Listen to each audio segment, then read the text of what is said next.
Now, Donald Trump has railed against the investigations that he faces while appearing at a campaign rally in Texas on Saturday. A New York grand jury is considering charges against the former president in relation to hush money payments he made to a porn star before his 2016 election. Now, joining us with the very latest on U.S. politics, Reid, partner at Actum. He was also an advisor in the Clinton administration. Morris, as always, thank you so much for making us smarter on U.S. politics. So first of all, will Trump run? Absolutely, he'll run. There's no reason for him not to run. Even if he's indicted, he can still run for president. Really? Absolutely. What would make him not run, or what needs to happen for him not to be able to run? Nothing. Donald Trump will run for president. The question is, will he get through the primary? If there are 4 or 5 people in the primary, I think he gets through, which makes the Democrats happy. If it's Democrats or any Democrat versus Donald Trump, it's a Democrat, lean Democrat for sure. Okay, so who's running? We have Nikki Haley. We have DeSantis. We have Trump. Anyone else that could actually get it? I think that you might have Pompeo. Pence may also run. I think there'll end up being 5 or 6 Republicans to run. Who do the Democrats want to try and beat? Who's the easiest win?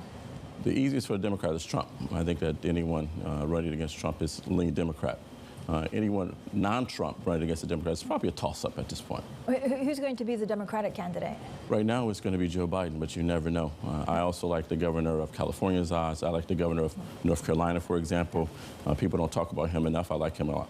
The governor of California is not too left-wing? I think he is. He's probably too left. But when you are a governor of a major state, you have the ability to galvanize voters and raise money. You can't really count him out if there's going to be an open primary. Morris, and I know we're a couple of years away, but the economy is going south, right? Inflation is also partly because of, the big packages that Washington pushed through under President Biden. Does that work against him?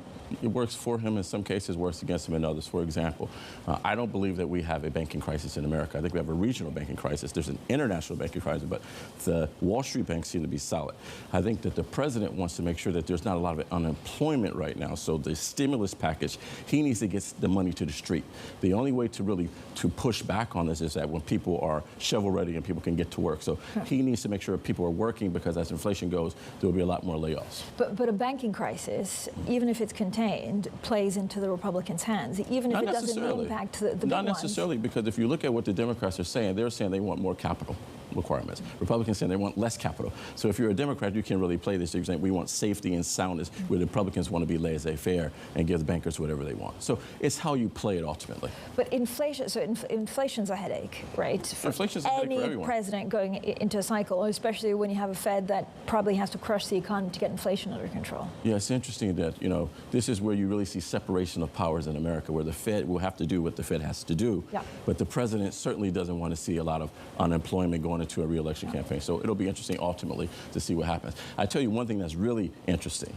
There was a lot of chatter last year about Yellen leaving and there being a cabinet reshuffle. There will be no cabinet reshuffle at this point. There's no way that Yellen can leave at this point in time. Okay, why not? I mean, cabinet reshuffle just because she's too important, or because it's a bad look? No, it's because of the economy. She wanted to leave. You thought that the Commerce Secretary would move over. Terry McAuliffe may go to Commerce. But because Yellen is a household name and you have a mini crisis, you need to have someone that the capital markets really understand and appreciate her ability.